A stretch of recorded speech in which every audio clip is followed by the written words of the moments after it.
So, what sort of software did you guys use for color correction? Because I understand that was a lot of color correction to do.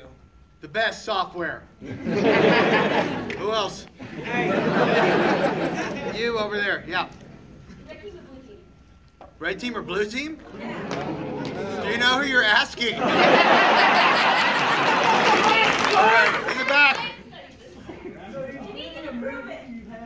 you're on TV. What's the next big thing for Rooster Teeth? Blow up the moon. Next. Yes. How to meet Neil deGrasse Tyson? I'm his babysitter. No, actually, we wrote the part for him specifically, thinking there was no possible way he's going to do it. And he read the script and was like, I really like the script, I want to do it. We're like, are you fucking sure? But he was great. We really appreciated it. He was an awesome guy. Yes, you right there. Yeah, I was wondering if you could sign my Laser Team poster and write Bernie sucks on it. Wouldn't be the first time. Yes. Can we re-record the Awu intro that we did with you in it? Yeah, let's do that. Let's do that at the end. Let's make that the last thing. Yes, in the line over there. I don't know. I don't know if you're in charge of it, but what 11 little roosters happened. I'm in charge of everything. That's the answer to the first part of it. Well, 11 little roosters happened. Well, did you guys see the preview for Day 5? Yeah. Which would you rather see more, Day 5 or 11 little roosters? Day 5. Okay, that's good. Day 5. That's a crossover. Okay, if you said 11, a crossover.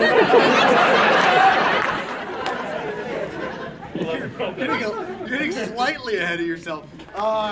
That's good. Day 5 will be first, and Josh Flanagan, who's one of the writers on Lazer Team and played the paranoid guy in this, and he's that character in real life too. He is also doing 11 Little Roosters. So assuming he doesn't die after doing Day 5, then he will do 11 Little Roosters, and hopefully it'll be out this year. I would bet on like December. It's Yes. loaded now. It's going to the internet. Sorry, this is off the record. Yes. Do you have a favorite Ruby character, and if so, who? Oh man, great question. I am gonna say Ruby because. What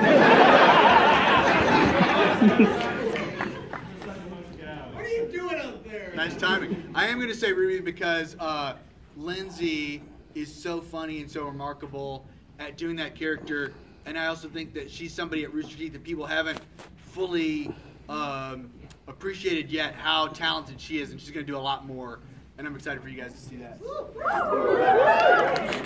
Yeah. Me? Yeah. All right. White Rose or Bumblebee? Oh, that's tough. Bumblebee. Yeah! That's tough, though. Yeah, you've been waiting, yeah. So Gavin had to be wearing the helmet for ages while filming. Yeah. He wore the helmet just like all the time when we weren't filming. He just said he felt cozy. Did you say how much it hurt on set? I don't ever listen to Gavin. Yes. Which scene from the movie was your favorite to film? Which scene in the movie is my favorite to film? Actually, I think probably my favorite scene in the movie to film was the one where the military officer, guy that played him named Kirk Johnson, delivers the suit. Oh, yeah. And it's just him and Gavin. And that scene wasn't in the script. And when we were filming it, I felt like we really needed to have a scene where that happened and make a deal of the first presentation of the suit. And Gavin and Kirk are both really good ad-libbers. So I brought them in. Other guys are lazy. So I pretended they were asleep. And so I brought the two of them in and said, Kirk, you say some of this stuff, and Gavin, you say some of this stuff, and let's just see where it goes. And there's actually like a 5-minute version of that scene, which is really hilarious, and we'll put it out at some point in the future so you guys can see. We're actually, one of the cool things about these screenings, we haven't told anybody, and I'm hoping that people will pick up on it organically, or now because I fucking told you, is that the deleted scene, there was one deleted scene in here, which is or extended scene, which is the one with Neil deGrasse Tyson and Ed Robertson in this one. But we have like 6 deleted scenes, and we're playing random ones at different theaters, and we don't know which ones. We just told the theaters to make them random. We don't know which one's going to show up. So it's cool. Yeah. What was the most difficult scene to film? The most difficult scene to film was actually another deleted scene. Strangely, I know it's a weird answer, but there was a scene that we shot in a convenience store that was like, I really fought really hard for it in pre-production because I thought it was a really funny scene. And it is. It's a very funny scene. And it was the only scene where 2 people got injured in the filming. Bernie got injured, like almost dislocated his shoulder, and his stunt double got injured, like had a huge gash on his head. Yeah, it was fun. Yeah, but that was a tough night. We were shooting all this overnight, you know, and that was like a 16-hour marathon. That one, and I still like the scene. I think it turned out really funny. It just like, it's weird when you're making a movie. Pacing of the overall movie has to dictate what each scene is about more so than the individual scene itself sometimes. And that scene just made the pace of the movie feel too long, so we had to take it out. But it'll be in a, we'll release it at some point somewhere. Yeah. So why were you selected as CEO of Rooster Teeth? Why was I selected? I fucking pulled that sword from the stone, buddy. Have you met Jeff? What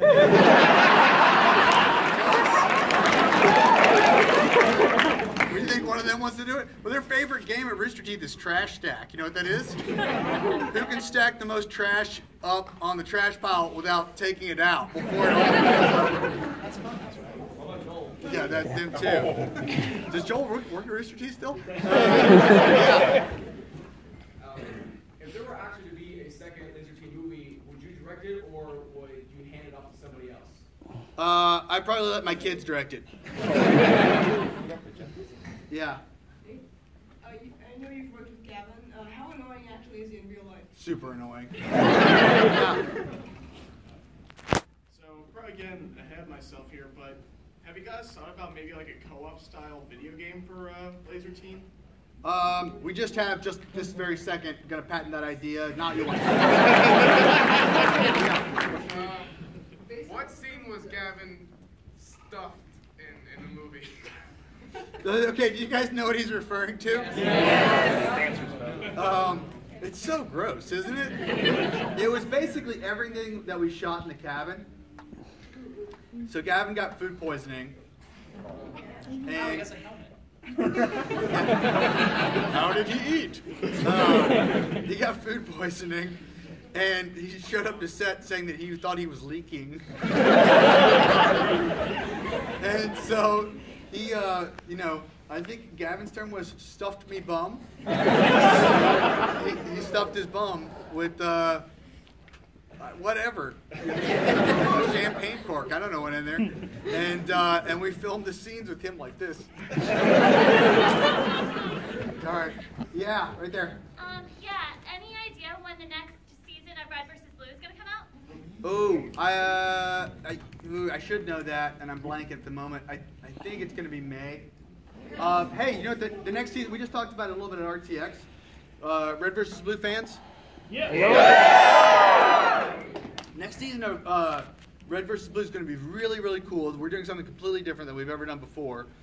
It's going to be like an anthology where we have a lot of different short stories, and we're having a lot of our friends and some other talent from outside that we respect and have always wanted to work with come in and do little kind of guest writing and directing and cameo spots. And we're having some of those are internal and some of those are external. Some kind of more Hollywood people and also some kind of like internet creators and people that you probably know that we associate and are friends with. And the one that we announced at RTX is Freddie W. You guys are, he's going to be doing Red. I don't want to talk about it, but it's really cool. But it's going to be really cool. Yeah, farthest back there. Yeah, you looking around. Did Gavin's character starve to death at the end? I hope so. Yeah. What do you feel about putting out the props as reward tiers for cloning for the next movie? How are we going to make the next movie if we don't have the props? Yes, you. Just want to know what exactly does it take to work for Rooster Teeth? Well, not a high IQ. I'll tell you that much. You know what I think the most defining thing about people who work at Rooster Teeth is everybody loves their job and loves working and loves making stuff, and nobody's cynical. You know, which I think is a good thing. It's a rare thing nowadays. Right? Well, maybe a couple people, but no, really, I think this is a great thing to be able to do and a great time in life, and we're really appreciative of it. And just asking a question like that is, makes me think about like, how did I get here? It's just crazy. I've been doing this for 13 years, and like, look what we're all doing together. This is nuts. So thanks everybody. Appreciate that. Following you home. Yeah, both of you at the same time. Are you gonna have more trailers? I have no idea what either one of you said. All right. You have a team of amazing animators working on RDB and Ruby. Why did you choose live action over animation? For the first movie? Yeah. That's a good question. We have an animated movie that we're in development on, but animation's what? Did I reveal something? But it's yeah. Thanks for the setup. It's just animation takes a really long time, and we always wanted to make this particular movie and do it live action, and that was just very exciting. But I would love to make some animated movies, and we might be doing that. And you, I did? Oh man, 2 for 1, great. In the way back. Yeah. When Woody dies of starvation, who's going to put on the helmet? His son. Cool. Crowdsource my answer. I love it. Yeah. Why was Rooster Teeth founded on April Fools? Because we're not very smart. Actually, we always say that April Fools is the one day of the year that we're not trying to be funny. And people always say, well, it could have fooled you. Yeah, in line? Yes? When did you first get the idea for this movie? It was actually about 4 years ago, and we would have these regular kind of just brainstorming sessions or drinking sessions, just on your point of view. And actually, Lazer Team and Day 5 came up in the same session of things that we were kicking around. We just I think it was one of those periods when a bunch of superhero movies were coming out, and sometimes you watch these superhero movies and it's like, yeah, that's cool, but isn't that the same fucking movie that I just saw last week, And how could you make, by the way, okay, Batman vs. Superman and Captain America 2, that's the same movie, right? Right? I mean, am I crazy? It's like billionaire who makes a suit of armor has to fight a guy with actual superpowers who he thinks has gone beyond the limits of society or something, right? Right? Same movie? Also, plot of Lazer Team 2. Just keep that under the wraps. Yeah. Yeah. I know you mentioned this on the podcast, like other people have mentioned this on the podcast multiple times, but will you let Rooster Teeth employees do anything to each other as long as it's on camera? If they sign a waiver, fuck yeah. Yeah. Where's the waiver? Yeah, you. I saw in the credits that it said that young Adam was Webb Hullum. Yeah. Actually, your son? He is. Applause for my son.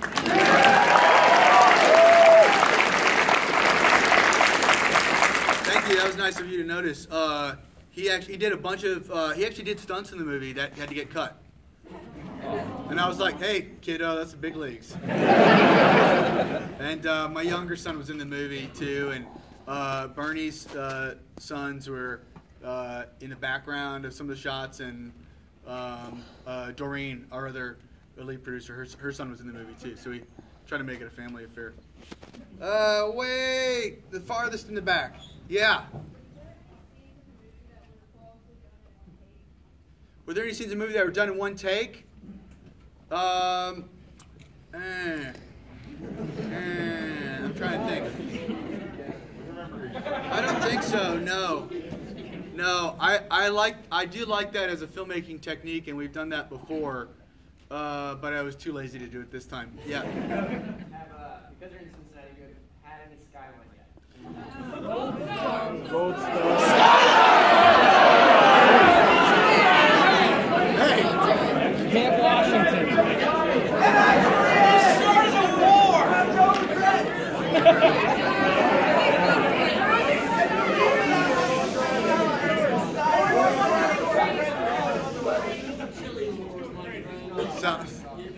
Sounds like the plot of the next Red versus Blue. Hey, I read your interview with Quinn on a handful of videos. Yeah. You talk about wanting fans that aren't Rooster Teeth. Yeah. I'm primarily here as a dad, and I'm not as familiar with a lot of things. I thought it was really solid film. Really. Oh, thank you. Appreciate that. Thank you. Was it had a real? It felt a lot like some of the early '90s, late '80s Psychos in Love, Space Invader type.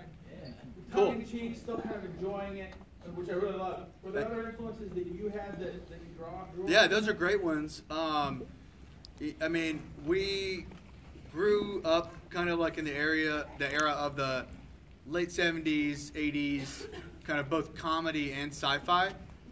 So for me, any comedy or sci-fi from that era, I'm probably a fan of. Like Ghostbusters is one of my favorite movies of all time. You know, I mean, that period had like Ivan Reitman and John Landis and like all these incredible comedy creators, and then it also had these really amazing, influential sci-fi creators like Steven Spielberg and George Lucas and Ridley Scott, and there's people who were like doing all amazing things. So we tried to fuse both those elements in this movie, and it's mostly a modern movie, but you guys I think can see like some of the like stylistically we were like looking at like Ralph McQuarrie stuff and you know, older 70s kind of sci-fi, and try to like modernize it a little bit with kind of a video game aesthetic. And we also went and like, even though the whole movie is shot on digital, shot 4K, 5K, and 6K were kind of like the formats that we used. The lenses that we used for the movie were actually old lenses from the 1970s that had been used on a bunch of kind of low-budget sci-fi films, because we thought it would look cool and add kind of like a feeling of authenticity to it. So thank you. Yeah, right here. Yeah, yeah. What is it like in your position, being so far away from home, and yet you're surrounded by people who I'd like to say consider your family? Yeah, thank you. Sucks. No, it's great. I mean, you know what's cool is that we all have been around the world doing stuff with Rooster Teeth, and wherever you go, there's like-minded people, and that's kind of why we started the company. Yeah. When can we expect to buy this on DVD? Blu-ray. I don't know.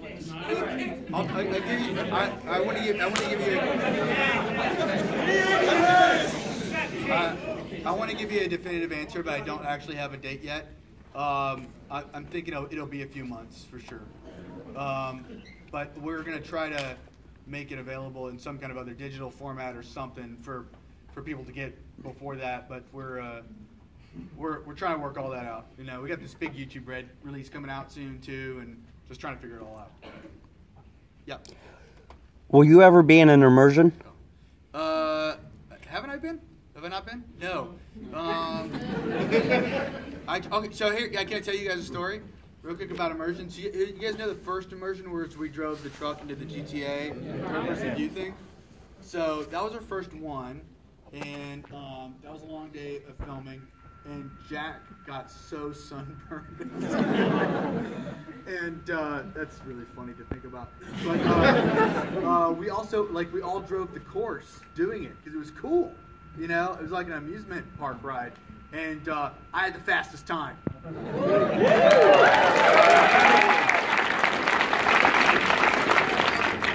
And if that's not true, you'll never know. Yes, you. Yes. I know that Bernie and Ashley are going to be on The Amazing Race. They are, yeah. Yes. So, are you guys doing anything special with that, or is CBS kind of saying no? I don't know if CBS knows who we are. I don't know if we're gonna do anything special or not. I think we'll probably like go over to Bernie's house and watch it. I don't think we're gonna do anything special. I feel like we should do like Barbara would make a pun like the amazing racer teeth or something. Play Barbara. Play Barbara. Not me. Yes. In the hat. Yeah. Do you guys have any plans, or would you be willing to do like a sponsored podcast of some of the like director producers of Lazer Team and just talk about the movie a little bit more of that? Yeah, we did some commentary for the DVDs and stuff. That'll come out at some point. And then yeah, we'd probably do a podcast or something. That'd be fun. I like that idea. Yeah. In the white. With Freddie W. being involved with the next season of Red vs. Blue, could we possibly see some live action episodes of Red vs. Blue? Who do you know? Sit down. All right, who's next? Yes, right here. If there is a second Lazer Team and your kids do direct it, are you planning on making an appearance in the movie? I made an appearance in this one. Did you guys see me? Yeah. Why, I look fat. Yeah, I'd love to make an appearance. I did the Alien too. Did you guys like the Alien? That was I was the little alien. I was a little blue alien. Who is not? I feel like I'm seeing the same people. Who's not? Did you answer it? Yeah. How long did it take Gavin to get an American accent? And is there a reason why 2/3 of the film is with him as himself, basically? Oh, using his normal British accent. This is a huge spoiler. Gavin's American. You guys didn't know that, did you? This whole thing, it's been a ruse this whole time. It was just a setup. We met him when he was 15. We said, hey, we've got this crazy idea. It's a long con. It's going to take 12 years to pay off, but just use a British accent. He's like, all right, whatever, man. I think we got like 5 more minutes. We'll do 5 more questions. Yes. Do you think that Star Wars and Star Trek... Star Wars sucked, right? I'm just kidding.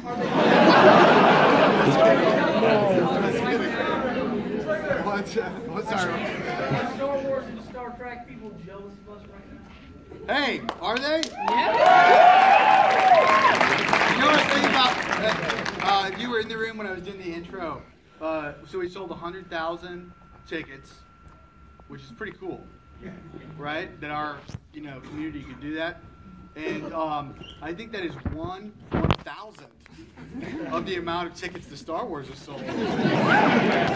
So fuck you, J.J. Abrams. I'm coming for you. Yeah, that's right. Yes, yes. So with the casting for the characters, Yeah. is it always who you have for the leads right now? Well, no. I mean, it wasn't written that way. If that's what you mean. Did you have anyone else? Better actors. Who else has got? How many we got? 3 left. Yes, you. You guys have a machinima death switch for the movie? Oh, does you guys know what he's talking about? The machinima death switch. We didn't have an official machinima death switch, but I tell you what the equivalent of it was. That Gavin, it was super cold when we were filming this. Like, what is it here right now? It's like below freezing. Right? This feels like a balmy paradise compared to what it was when we were filming. I'm not kidding. It was below freezing every night, and windy and horrible, and Michael was there also, so that was bad. But it was super cold, and the guys are all, for most of it, they're wearing the little spandex suits, and some of them have extra padding in the bum area, but we were freezing, we're dying. I mean, because there was no place to go. So Gavin would get a blanket, he'd get a big blanket between takes and throw it over himself. And then he started doing this thing where he would like sidle up to the lights, like with the big film lights, that it kind of put a little heat out. And I saw it like 3 or 4 times. He caught fire.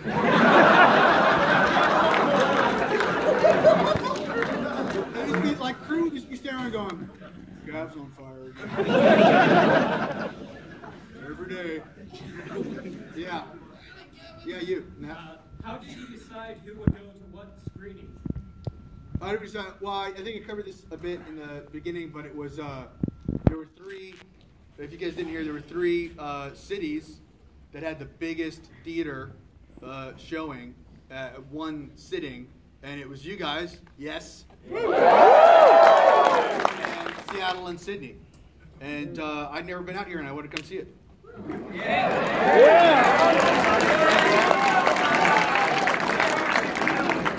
Somebody thought, yeah. What was your favorite moment with Gavin? Oh my God. Him actually showing up to work with a plus. Actually, you know what? I don't know if I can just distill it to one moment, but I've known Gavin for a long time, and I know he's really funny in a lot of different situations, but I didn't realize how much physical comedy that he would come up with and bring into the performance. And so that was something that when we first started filming, he started doing these little funny things like skipping along and like just woo and whatever Gavinisms he does that we tried to make a part of his character. Although there were some times when he accidentally tripped or did something silly that wasn't in the script or wasn't something we talked about, and that ended up in the movie too. Like in the scene where they're shooting off the fireworks before the Hagen and Zach arrive, and he walks back and he trips over the log. That was just Gavin. Okay, we're gonna do two more. All right, let's make them count. So, with us being in one of the top three, could this lead to more RT Love for Ohio? Cool. I mean, I think you guys are demonstrating all the love, and I honestly, like, super appreciate it. It's we just didn't know like where the love was going to come from, and this is like obviously a community powered by chili. And I think that speaks volumes. And maybe we should leave it at that. Okay, last one. I'm going to go with you up here. My friend who really wanted to be here couldn't make it because he didn't get a ticket in time. Do you think I could get a video of you calling him a piece of shit? Probably not. Okay. I'll call him something. I might not call him. Is he really a piece of shit? Okay. All right. One more from somebody whose friend was not a lazy fuckhead. All right. You in the line there. Yes. I have a small question that I think everybody will want to know. Are you going to sign any autographs tonight, or can they meet you right here? Because I know this line at least. I tell you, here's what we'll do.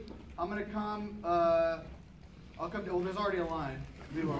I will come stand right here, and I will be happy to sign anything that is not obscene, and take pictures and whatever you guys like, as long as I can make my flight at 5 a.m. Cool. Thanks, guys.